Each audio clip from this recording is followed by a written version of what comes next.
Mana buni qarang. Oppa! O'zida firmenniy qip-qizil Mercedes-Benz zontiklari. Gap bo'lishi mumkin emas. Sotuvimizga juda ham ideal holatdagi bo'lgan Mercedes-Benz W214 E300 ni olib kelib qo'yganimizni bilasiz. E300 E200 ga qaraganda ot kuchi ko'proq bo'ladi, komplektatsiyasi yaxshiroq bo'ladi. Tak, 2024-yil ishlab chiqarilgan va shu kungacha bor yo'g'i 2000 km masofa bosib o'tgan salkam yangi avtomobil.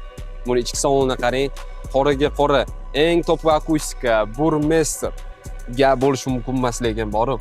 Tak, multimedial rul, head-up display, 3 tali monitor, hyperscreen aziz do'stlar. 360 gradus kamera, katta 2 tali panoramli krisha, podsetkasi lekin bu avtomobilda alohida tema. Hammamizga kam shunaqa avtomobilni nasib qilsin. Videoga like bosib qo'ying. Xudo xolisa sizga ham nasib qilsin. Bizning Telegram sahifamiz ham bor.